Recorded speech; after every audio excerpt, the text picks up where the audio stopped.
තිවංක හිටියේ ලොකු දුකකින්.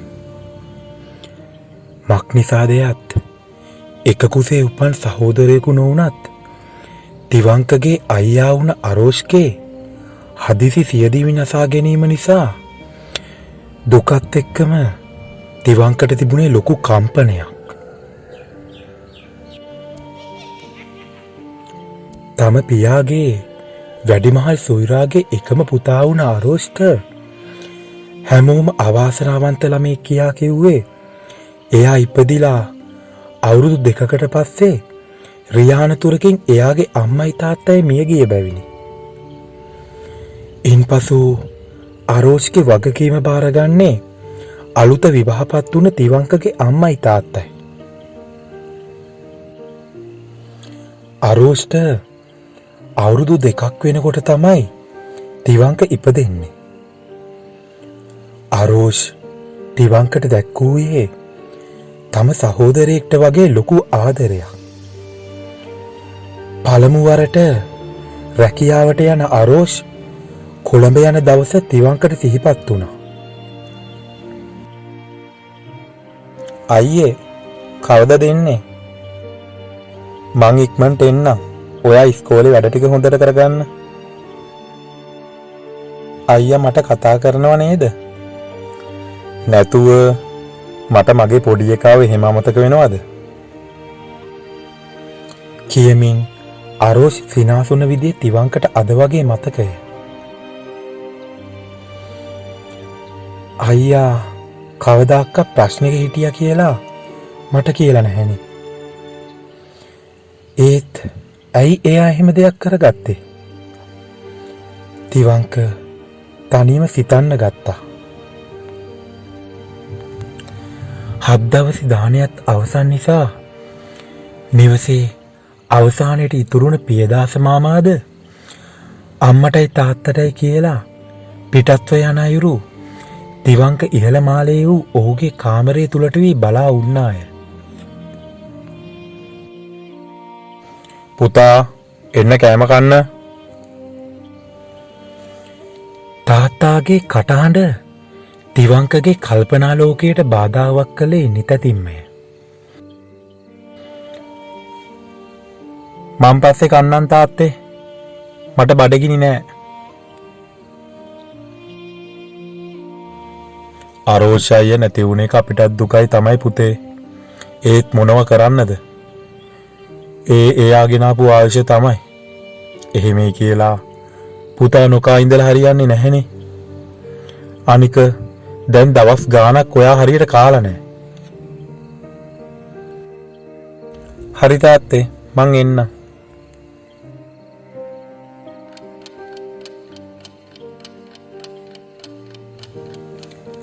පහලට ගිහින් ඉක්මනින් කෑම කාපු තිවංක ආයෙත් කාමරයට ආවා.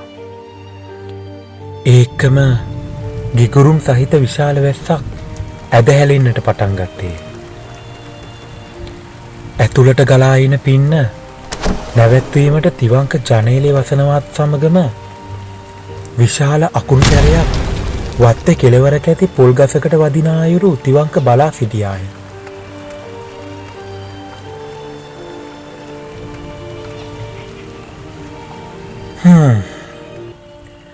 වහින එකත් හොඳයි. අද හොඳට නිදා ගන්න පුළුවන්. කියා සිතූ තිවංක ලයිට් නිවා දමා ඇඳට පැමිණියේය. ඒත් තිවංකගේ නින්දට බාධා කරමින් නැවතත් කාමරය තුලට වර්ෂාවෙන් එන පින්න ගලා එන්නට පටන් ගත්තේය. ජනේලේ වසා නොමැති අයුරු ඇස්සැර බැලූ තිවංක දුටුවේ එවෙලෙය. ඒ සමගම තිවංකගේ සර්වාංගයම හිරිවැටී යනවාක් මෙන් දැනුනි. මද වේලාවකට පෙර ජනේලේ වැසුවේ Tamanම බැව් තිවංකට කල්පනා වුණේ. ඒ ඇති වූ සැකය හා බිය නිසාම ඇඳින් බැස ලයිට් එක දමා ඇඳ යටට ඉබී බැලුවත් කිසිවෙකුද නොමැත. යලිත් ජනේලේ දෙසට ගිය තිවංක ජනේලය වසා ආපසු හැරෙන විටම දුටුවේ අරෝෂ්ගේ ඡායාවය. පපුවේ කිසියම් දෙයක් සිරවෙනවත් මෙන් තිවංකට දැනුනි.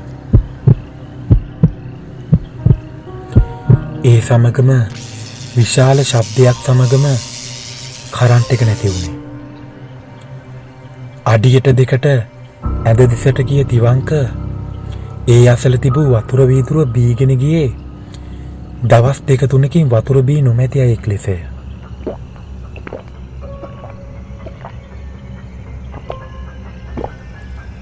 ඉන්පසු ෆෝන් එකේ ලයිට් එක පත්තු කරගත් තිවංක කාමරේ පුරාම සොයා බැලුවත් කිසිම කෙනෙක් නොමැති බව පසක් වූයෙන් සැනසුම් සුසුම් හෙළුවාය. යලිත් ඇඳ මත වැතිරුණු තිවංකහට නින්දක් පැමිණියේ නැත. අරෝෂ් අයියාගේ මතකයන් ඔහුගේ සිහියට කෙමෙන් ගලායමින් පැවතිය. ඒ වෙලෙහි කොටපු විදුලි එළියක් තුලින් තිවංක දුටුවේ ඇඳ කෙළවරෙහි වාඩි වී සිටින අරෝෂ් අයියාගේ ඡායාවය. තිවංකගේ සිතට බියක් දැනුණත් ඒ කලින් තරම් දරුණු ලෙස නොදැනුනේ. අයියේ, තිවංක කතා කරත් ඔහුගෙන් කිසිදු ප්‍රතිචාරයක් නොමැත.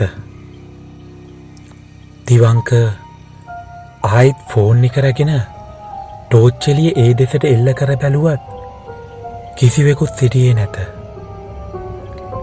ඒ වෙලෙහිම ඇසිපිය ගහන වේගයෙන් තිවංක දුටුවේ තමන් දෙසට පැමිණ සිටින අරෝෂ් අයියාය. තිවංක ආයිත් ෆෝන් එක රැගෙන ටෝච් එළිය ඒ දෙසට එල්ල කර බැලුවත් කිසිවෙකුත් සිටියේ නැත.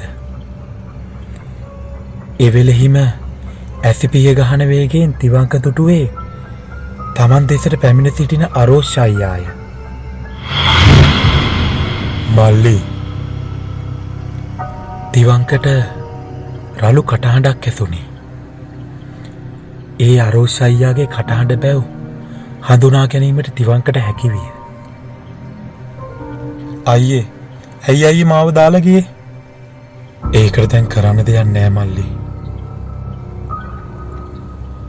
ඒකම තිවංකට අරෝෂ් අයියාව කෙමෙන් දිස්වන්නට පටන් ගත්තේය. අරෝෂ් අයියා ඇඳගෙන හිටියේ තිවංක අන්තිම වරට ඔහුව දකින විට අරෝෂ් ඇඳගෙන සිටි ඇඳුමමය.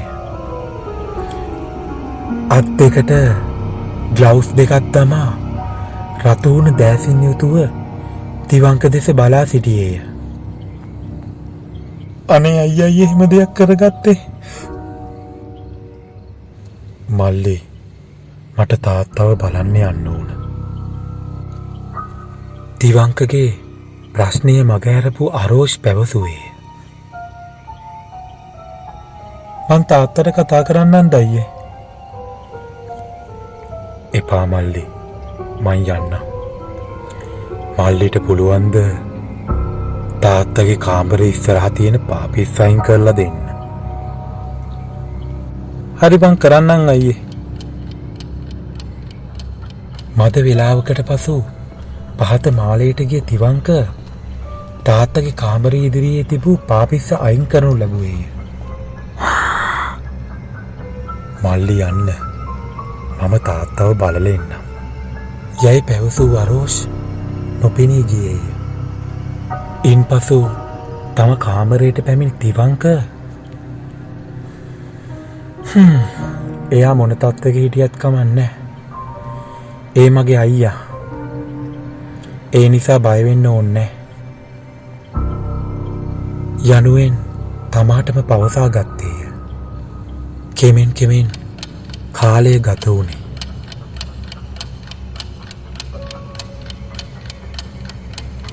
මද වේලාවකින් තිවංකට ආයිත් අරෝෂ පෙනුනි. ඒ දැක්ක දෙයින් තිවංකගේ ඇඟ ගල්ුණක් මෙන් දැනුනි. ඇස් දෙක එළියට පැන්නක් මෙන් වේදනාවක් දැනුනි. අරෝෂ් අයියා තිවංකගේ ඉදිරියේ සිටගෙන සිටියාය. ආරෝෂ්ගේ ඇස් දෙක රත් පැහැ ගිනි පුළිඟු දෙකක් මෙන් දිස්සුනේ. කටින් වැකිරෙන ලේ ගොඩක් සමග තිවංක දෙස බලා වියරු සිනහාවක් පෑවාය. ඒ සමගම උගුරෙන්නා දරුණු වේදනාවක් සමගම තිවංකට කතා කිරීමට නොහැකි විය.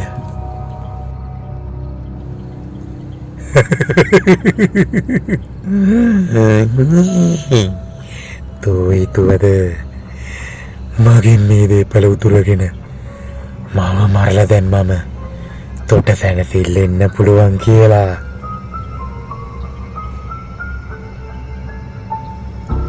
ආරෝෂ් එසේ පැවසුවත් තිවංකට කිසිදු වචනයක් කටින් පිට නොවුනි. ඒත් තිවංකගේ මුහුණේ තිබුණේ ප්‍රශ්නාර්ථයකි. කාත් කවුරුවත් නෑ කියලා සීයා මැරෙන් ඉන්නකොට එයාගේ දේපල ටික ලිව්වේ මට. තෝගේ තාත්තා හිතන් හිටියේ ටික උඹට ලියවන්න. ඒ නිසා තමයි මාව දුරකට යව්වේ. තෝගේ තාත්තා තව යාළුවෙක් එක්ක එකතු වෙලා මගේ පොවුටිමේ දොර ඇරගෙන ඇවිල්ලා මට තර්ජනය කරලා මට කියලා බලෙන් ලියුමක් ලියවගෙන මට වසබොන්න දුන්නා. මම කෑ ගහනකොට උන් මගේ කට අල්ලගෙන මාව මැරෙනකම් බලන් හිටියා. තිරිසන්නෝ.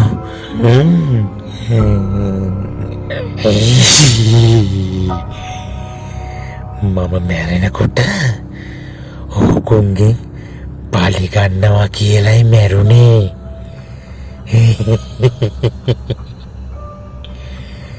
උඹේ තාත්තා ඒක දැනගෙන තමයි ආරක්ෂාවක් කරලා කාමරේ ළඟ තියන් හිටියේ.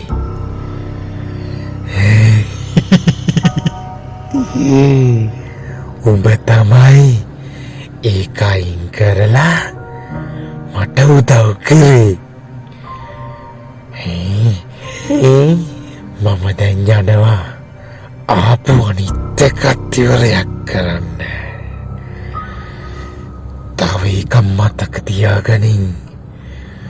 තෝත් මේ දීපල වලින් ඈත් වෙලා ඉන්න ඕන.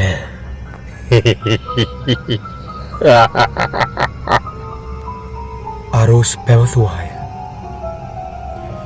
තිවංකට දැනුනේ තමන්ට තමන්ව පාලනය කර ගැනීමට නොහැකි සේයාවක්ය. ඒ සමගම ඔහුට ලොකු සීතලක්ද දැනුනේ. මම දැන් යනවා. මම උඹට දෙන්නේ දවස් 3යි. මගේ දේපල වලින් සදාටම අයින් වෙලා යන්න ඕන. යයි පැවසූ ආරෝෂ් නොපෙනී ගියේය. ඒ සමගම තිවංකට තම ශරීරය පාලනය කර ගැනීමට හැකි වුණා පමණි. තිවංක කෑ ගහගෙන තිව්වේ තාත්තගේ කාමරයටය. ඒ යන විටත් තිවංකගේ අම්මයි තාත්තයි සිටියේ ඇදේ නිදාගෙනය. තාත්තේ තාත්තේ අනේ තාත්තේ නැගිටින්නකෝ තාත්තේ අනේ තාත්තේ. ඒ මහා විලාපයට තිවංකගේ මව අවදි වුවත් තිවංකගේ තාත්තා අවදි වූයේ නැත.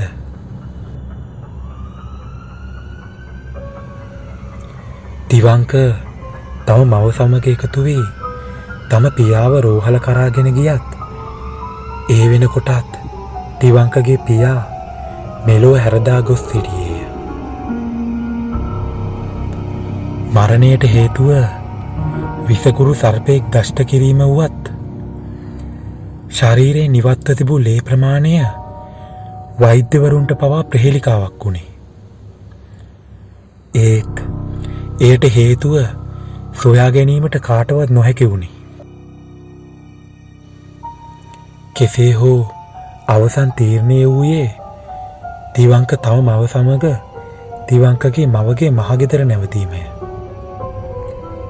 කෙසේ හෝ සිදු වූ දේවල් අමතක කිරීමට තිවංකට නොහැකි වූ නිසාත් ඒ මතකයන් නැවත නැවතත් ආවර්ජනය වීම නිසාත් ජීවිතය පිළිබඳ කලකිරුණු තිවංක ඒ කලකිරීමත් සමග මහාන වීමට තීරණය කරන ලදී.